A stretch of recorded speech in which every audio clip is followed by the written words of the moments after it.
ಸ್ನೇಹಿತರೆ, media masters ನ್ಯೂಸ್ಗೆ ಸ್ವಾಗತ. ಗೆಳೆಯರೆ, ರಾಜ್ಯ ರಾಜಕಾರಣದಲ್ಲಿ ಕೋಲಾಹಲವನ್ನು ಸೃಷ್ಟಿಸಿದ್ದ ಹನಿ ಟ್ರ್ಯಾಪ್ ವಿಚಾರ ಈಗ ದೆಹಲಿಯ ಅಂಗಳಕ್ಕೆ ತಲುಪಿದೆ. ಸ್ವಪಕ್ಷೀಯರ ವಿರುದ್ಧವೇ ಹನಿ ಟ್ರ್ಯಾಪ್ ಅಸ್ತ್ರ ಬಳಕೆಯಾಗಿದೆ ಅನ್ನೋ ಮಾತುಗಳು ಈಗ ದೆಹಲಿಯ ಕಾಂಗ್ರೆಸ್ ಹೈಕಮಾಂಡ್ ಅಂಗಳವನ್ನ ತಲುಪಿದೆ. ಕೆಲ ದಿನಗಳ ಹಿಂದೆ ವಿಧಾನಸಭೆಯಲ್ಲೇ ಈ ಬಗ್ಗೆ ಪ್ರಸ್ತಾಪ ಕೂಡ ಆಗಿತ್ತು. ಅಲ್ಲಿ ಸಚಿವ ರಾಜಣ್ಣ ತಮ್ಮ ಬಳಿ ಸಾಕ್ಷ್ಯಾಧಾರಗಳಿವೆ, ತಾನು ಬೇಕಾದ್ರೆ ಕಂಪ್ಲೇಂಟ್ ಅನ್ನ ಕೊಡ್ತೀನಿ ಅಂತ ವಿಧಾನಸಭೆಯಲ್ಲೇ ಹೇಳಿಬಿಟ್ರು. ಇದು ಕಾಂಗ್ರೆಸ್ ಪಕ್ಷದ ಒಳಗಿನ ಭಿನ್ನ ಮತವನ್ನ ಜಗಜ್ಜಾಹೀರು ಮಾಡ್ತು. ಈಗಾಗಲೇ ಸಿದ್ದರಾಮಯ್ಯ ಬಣ ಹಾಗೂ ಡಿ.ಕೆ. ಶಿವಕುಮಾರ್ ಬಣ ಅಂತ ಎರಡು ಬಣಗಳು ಕಾಂಗ್ರೆಸ್ನಲ್ಲಿವೆ ಅನ್ನೋದು ಎಲ್ಲರಿಗೂ ಗೊತ್ತಿರೋ ವಿಚಾರ. ಆದ್ರೆ ಈ ಬಗ್ಗೆ ಈಗ ಹೈಕಮಾಂಡ್ ಹೆಚ್ಚು ತಲೆ ಕೆಡಿಸಿಕೊಳ್ಳುವಂತಾಗಿದೆ. ಯಾಕೆಂತಂದ್ರೆ ಇಲ್ಲಿ ಒಂದು ಬಣ ಮತ್ತೊಂದು ಬಣದ ವಿರುದ್ಧ ಆರೋಪವನ್ನ ಮಾಡ್ತಾ ಇದೆ.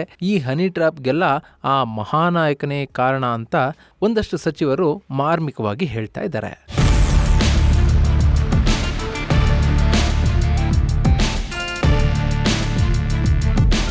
ಈ ಬಗ್ಗೆ ಸಾರ್ವಜನಿಕ ವೇದಿಕೆಗಳಲ್ಲಿ, ಮಾಧ್ಯಮಗಳಲ್ಲಿ ಆಗ್ತಾ ಇದ್ದ ಚರ್ಚೆಯನ್ನ ಗಮನಿಸಿದ ಎಐಸಿಸಿ ಅಧ್ಯಕ್ಷ, ರಾಜ್ಯದ ಹಿರಿಯ ನಾಯಕ ಮಲ್ಲಿಕಾರ್ಜುನ ಖರ್ಗೆ ಈ ವಿಷಯಕ್ಕೊಂದು ತಾತ್ಕಾಲಿಕ ಬ್ರೇಕ್ ಹಾಕುವುದರಲ್ಲಿ ಯಶಸ್ಸನ್ನು ಕೂಡ ಕಂಡಿದ್ದಾರೆ. ಅದು ರಾಜಣ್ಣ ಅವರ ಕಂಪ್ಲೇಂಟ್ ಇಂದ ಸ್ಪಷ್ಟವಾಗಿ ಗೊತ್ತಾಗ್ತಾ ಇದೆ. ವಿಧಾನಸಭೆಯಲ್ಲಿ ತನ್ನ ಬಳಿ ಸಾಕಷ್ಟು ದಾಖಲೆಗಳಿವೆ, ತನ್ನನ್ನ ಹನಿ ಟ್ರ್ಯಾಪ್ ಬಲೆಗೆ ಬೀಳಿಸೋದಕ್ಕೆ ಬಂದಂತಹ ಟೀಮ್ ಯಾವುದು, ಅದರ ಹಿಂದಿರೋ ಮಹಾನಾಯಕರು ಯಾರು, ಈ ಎಲ್ಲಾ ವಿಷಯಗಳು ತನಗೆ ಗೊತ್ತಿವೆ. ಇದೆಲ್ಲವನ್ನ ಇಟ್ಕೊಂಡು ಗೃಹ ಸಚಿವ ಪರಮೇಶ್ವರ್ ಅವರಿಗೆ ದೂರನ್ನ ಕೊಡ್ತೀನಿ ಅಂತ ರಾಜಣ್ಣ ಹೇಳಿದ್ರು.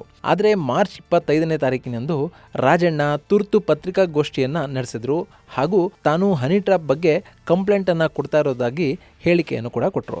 ಆದರೆ ಆ ಕಂಪ್ಲೇಂಟ್ನಲ್ಲಿ ರಾಜಣ್ಣ ಹೇಳಿದಂತಹ ಯಾವುದೇ ದಾಖಲೆಗಳು ಕೂಡ ಉಲ್ಲೇಖ ಆಗಿರಲಿಲ್ಲ.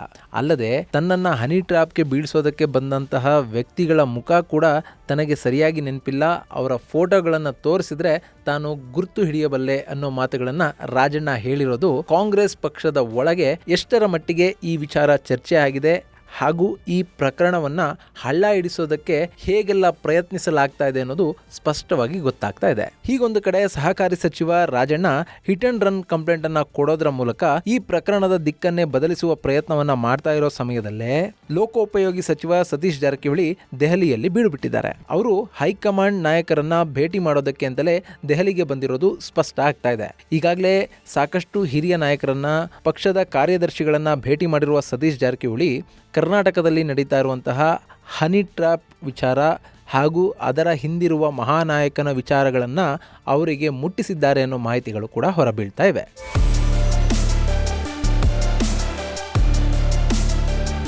ಈ ಮೂಲಕ ಸಿದ್ದರಾಮಯ್ಯ ಬಣ ಹಾಗೂ ಡಿ.ಕೆ. ಶಿವಕುಮಾರ್ ಅವರ ಬಣದ ನಡುವೆ ಇರುವಂತಹ ಕಂದಕ ಹೆಚ್ಚಾಗ್ತಾ ಇದೆ. ಇನ್ನು ಮಾರ್ಚ್ 26ನೇ ತಾರೀಕು ಸಂಜೆ ಡಿ.ಕೆ. ಶಿವಕುಮಾರ್ ಅವರು ಕೂಡ ದೆಹಲಿಗೆ ಪ್ರಯಾಣ ಬೆಳೆಸುವ ಸಾಧ್ಯತೆಗಳಿದ್ದು, ಕರ್ನಾಟಕಕ್ಕೆ ಬಂದಿದ್ದ ಮಲ್ಲಿಕಾರ್ಜುನ ಖರ್ಗೆ ಅವರು ಈ ಪ್ರಕರಣವನ್ನ ದೆಹಲಿಗೆ ತೆಗೆದುಕೊಂಡು ಹೋಗಿರೋದು ಸ್ಪಷ್ಟ ಆಗ್ತಾ ಇದೆ. ಇನ್ನು ಈ ಹನಿ ಟ್ರ್ಯಾಪ್ ವಿಚಾರ ರಾಜ್ಯ ರಾಜಕಾರಣದಲ್ಲಿ ಯಾವ ರೀತಿಯ ಪ್ರಭಾವವನ್ನ ಬೀರುತ್ತೆ ಅನ್ನೋದನ್ನ ನೋಡ್ತಾ ಹೋದ್ರೆ ನಮಗೆ ಮೇಲ್ನೋಟಕ್ಕೆ ಕಾಣೋದು ಸದ್ಯಕ್ಕೆ ಮುಖ್ಯಮಂತ್ರಿ ಬದಲಾವಣೆಯ ವಿಚಾರವನ್ನ ಇದು ಪಕ್ಕಕ್ಕೆ ಸರಿಸ್ತಾ ಇದೆ.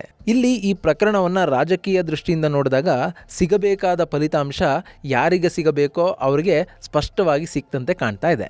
ಇಲ್ಲಿ 5 ವರ್ಷಗಳ ಕಾಲ ಕರ್ನಾಟಕದ ಮುಖ್ಯಮಂತ್ರಿ ಹುದ್ದೆಯ ಮೇಲೆ ಸಿದ್ದರಾಮಯ್ಯನವರೇ ಕೂರಬೇಕು ಅನ್ನೋದು ಒಂದಷ್ಟು ಸಚಿವರ, ಶಾಸಕರ ಆಶಯ. ಆದರೆ ಪಕ್ಷದ ಒಳಗೆ ಇದಕ್ಕೆ ಒಂದಷ್ಟು ವಿರೋಧ ಕೂಡ ವ್ಯಕ್ತ ಆಗಿತ್ತು. ಇಲ್ಲಿ 50-50 ಒಪ್ಪಂದ ಆಗಿದೆ. ದೆಹಲಿಯಲ್ಲಿ ಮಾತುಕತೆ ನಡೆದಿದೆ. 2.5 ವರ್ಷಗಳ ನಂತರ ಸಿಎಂ ಗಾದಿಯನ್ನ ಸಿದ್ದರಾಮಯ್ಯನವರು ಬಿಟ್ಕೊಡಬೇಕು ಅನ್ನೋ ಮಾತುಗಳು ಡಿ.ಕೆ. ಶಿವಕುಮಾರ್ ಅವರ ಬಣದಿಂದ ಕೇಳಿ ಬರ್ತಾ ಇದ್ವು. ಹೀಗಾಗಿ ಆ ಮಾತುಗಳಿಗೆ ಹೆಚ್ಚಿನ ಬಲ ಸಿಗದಂತೆ ಮಾಡೋದಕ್ಕೆ ಹಾಗೂ ಪಕ್ಷದ ಒಳಗೆ ದಲಿತ ನಾಯಕರು ಹಾಗೂ ಸಚಿವರನ್ನೇ ಟಾರ್ಗೆಟ್ ಮಾಡಿಕೊಳ್ಳಲಾಗ್ತಾ ಇದೆ ಅನ್ನೋ ವಿಚಾರವನ್ನೇ ಮುಂದಿಟ್ಟುಕೊಂಡು ಸಿದ್ದರಾಮಯ್ಯನವರ ಕುರ್ಚಿಯನ್ನ ರಕ್ಷಿಸುವ ಪ್ರಯತ್ನ ಇದಾಗಿದೆ ಅಂತ ಹೇಳಲಾಗ್ತಾ ಇದೆ. ಹಾಗೆ ನೋಡಿದ್ರೆ ಈ ವಿಷಯದಲ್ಲಿ ಸಿದ್ದರಾಮಯ್ಯನವರ ಬಣ ಮೇಲುಗೈಯನ್ನ ಸಾಧಿಸಿರೋ ಹಾಗೆ ಕಾಣ್ತಾ ಇದೆ. ಯಾಕೆಂದ್ರೆ ರಾಜಣ್ಣ ಅವರು ಕಂಪ್ಲೇಂಟ್ ಅಲ್ಲಿ ಹೇಳಿರೋ ಹಾಗೆ ಅವರಿಗೆ ಗೊತ್ತಿಲ್ಲದೆ ಯಾರೋ ಬಂದು ತಮ್ಮನ್ನ ತಾವು ಲಾಯರ್ಗಳಂತ ಹೇಳ್ಕೊಂಡು ಅವರನ್ನ ಹನಿ ಟ್ರ್ಯಾಪ್ ಬಲೆಗೆ ಬೀಳಿಸೋದಕ್ಕೆ ಪ್ರಯತ್ನ ಪಟ್ಟಿಲ್ಲ. ಮತ್ತೊಂದು ಮಾಹಿತಿಯ ಪ್ರಕಾರ ಹನಿ ಟ್ರ್ಯಾಪ್ಗೆ ಬಂದವರನ್ನ ರಾಜಣ್ಣ ಅವರ ಬೆಂಬಲಿಗರು ಹಿಡಿದು ಅವರಿಗೆ ಹೊಡೆದು ಅವರಿಂದ ಒಂದಷ್ಟು ವಿಡಿಯೋಗಳನ್ನ ಕೂಡ ಮಾಡಿಸಿಕೊಂಡಿದ್ದಾರೆ ಅನ್ನೋ ಮಾಹಿತಿಗಳು ಹರಿದಾಡ್ತಾ ಇವೆ. ಅಲ್ಲಿ ಹನಿ ಟ್ರ್ಯಾಪ್ನ ಹಿಂದಿರುವ ಮಹಾನಾಯಕ ಯಾರು ಅನ್ನೋದನ್ನು ಕೂಡ ಆ ವ್ಯಕ್ತಿಗಳು ಬಾಯ್ಬಿಟ್ಟಿರೋದು ಹಾಗೂ ಅದನ್ನ ರಾಜಣ್ಣ ಕಡೆಯವರು ವಿಡಿಯೋ ಮಾಡ್ಕೊಂಡಿದ್ದಾರೆ ಅನ್ನೋ ಸುದ್ದಿಗಳು ಕೂಡ ಚೆನ್ನಾಗಿ ಓಡಾಡ್ತಾ ಇವೆ. ಹೀಗೊಂದು ವೇಳೆ ರಾಜಣ್ಣ ಕಡೆಯವರು ವಿಡಿಯೋಗಳನ್ನ ಮಾಡ್ಕೊಂಡಿದ್ದೆ ನಿಜ ಆಗಿದ್ರೆ ಅದನ್ನ ಪೊಲೀಸರಿಗೆ ತಲುಪಿಸಿದ್ರೆ ಆ ಹನಿ ಟ್ರ್ಯಾಪ್ ಹಿಂದಿರುವ ಮಹಾನಾಯಕ ಯಾರು ಅನ್ನೋದು ಸ್ಪಷ್ಟವಾಗಿ ಗೊತ್ತಾಗಿ ಬಿಡ್ತಾ ಇತ್ತು. ಆದರೆ ರಾಜಣ್ಣ ಕಂಪ್ಲೇಂಟ್ ಕೊಡುವ ಸಂದರ್ಭದಲ್ಲಿ ತನಗೆ ಹನಿ ಟ್ರ್ಯಾಪ್ ಮಾಡೋದಕ್ಕೆ ಬಂದವರ ಮುಖವೇ ಸರಿಯಾಗಿ ನೆನಪಿಲ್ಲ ಅಂತ ಹೇಳ್ತಾ ಇದ್ದಾರೆ. ಇದು ಅನುಮಾನಕ್ಕೆ ಕಾರಣ ಆಗ್ತಾ ಇರೋದು. ಇಲ್ಲಿ ಈ ವಿಷಯವನ್ನ ರಾಜಕೀಯ ದೃಷ್ಟಿಯಿಂದ ನೋಡಿದ್ರೆ, ಒಂದು ವೇಳೆ ರಾಜಣ್ಣ ಅವರ ಬಳಿ ಹನಿ ಟ್ರ್ಯಾಪ್ಗೆ ಬಂದವರ ವಿಡಿಯೋಗಳು ಇದ್ರೆ ಅದನ್ನ ಹೈಕಮಾಂಡ್ಗೆ ಕೊಟ್ಟು ಪಕ್ಷದ ಆಂತರಿಕ ವಲಯದಲ್ಲೇ ಯಾವ ನಾಯಕನನ್ನ ಹಣಿಯಬೇಕೋ ಆ ನಾಯಕನನ್ನ ಹಣಿಯೋದಕ್ಕೆ ಇದನ್ನ ಬಳಸಿಕೊಳ್ಳಲಾಗ್ತಾ ಇದೆ ಅನ್ನೋ ಅನುಮಾನ ಕೂಡ ಮೂಡ್ತಾ ಇದೆ. ಈ ಮೂಲಕ ಸಿಎಂ ಗಾದಿಯ ಮೇಲೆ ಕಣ್ಣಿಟ್ಟಿರುವ ಆ ಮಹಾನಾಯಕನಿಗೆ ಯಾವತ್ತೂ ಕೂಡ ಸಿಎಂ ಗಾದಿ ಸಿಗಬಾರದು, ಇನ್ನ ಉಳಿದಿರುವ 3 ವರ್ಷಗಳ ಕಾಲ ಸಿದ್ದರಾಮಯ್ಯನವರೇ ಸಿಎಂ ಗಾದಿಯ ಮೇಲೆ ಕೂತಿರಬೇಕು ಅನ್ನೋ ಉದ್ದೇಶವನ್ನ ಇಲ್ಲಿ ಸಿದ್ದರಾಮಯ್ಯ ಬಣ ಈಡೇರಿಸಿಕೊಳ್ತಾ ಇದೆಯಾ ಅನ್ನೋ ಅನುಮಾನ ಕೂಡ ಮೂಡುತ್ತೆ.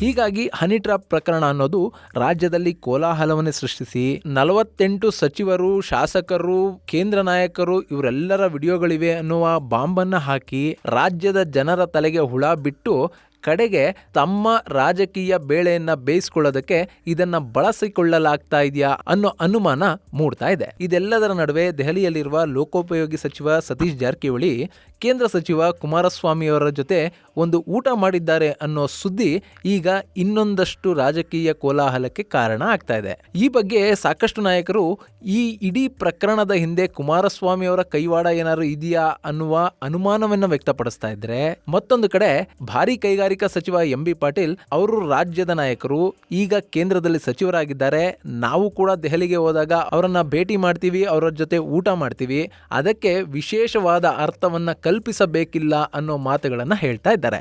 ಹಾಗೆ ನೋಡಿದ್ರೆ ಸತೀಶ್ ಜಾರಕಿಹೊಳಿ ಹಾಗೂ ಎಂ.ಬಿ. ಪಾಟೀಲ್ ಇಬ್ರು ಕೂಡ ಸಿದ್ದರಾಮಯ್ಯ ಬಣದಲ್ಲಿ ಗುರುತಿಸಿಕೊಂಡಿರುವಂತಹ ನಾಯಕರು. ಹೀಗಾಗಿ ದೆಹಲಿಯಲ್ಲಿ ನಡೆದಿರುವ ಊಟದ ಕಾರ್ಯಕ್ರಮಕ್ಕೂ ಕಾಂಗ್ರೆಸ್ ಹೈಕಮಾಂಡ್ ನಲ್ಲಿ ನಡೀತಾ ಇರುವ ಹನಿ ಟ್ರ್ಯಾಪ್ ಚರ್ಚಾ ಕಾರ್ಯಕ್ರಮಕ್ಕೂ ಏನಾದರೂ ಸಂಬಂಧ ಇದೆಯಾ ಅನ್ನೋದಕ್ಕೆ ಕಾಲವೇ ಉತ್ತರ ಕೊಡಬೇಕು. ಇದು ಗೆಳೆಯರೆ ಕಾಂಗ್ರೆಸ್ನ ಹನಿ ಟ್ರ್ಯಾಪ್ ಒಳಬೇಗುದಿಯ ಕುರಿತಾದ ಒಂದಷ್ಟು ಮಾಹಿತಿ. ಮುಂದಿನ ವಿಡಿಯೋದಲ್ಲಿ ಮತ್ತೊಂದು ವಿಶೇಷವನ್ನ ನಿಮ್ಮ ಮುಂದಿಡ್ತೀನಿ. ಅಲ್ಲಿವರೆಗೂ ನಮಸ್ಕಾರ.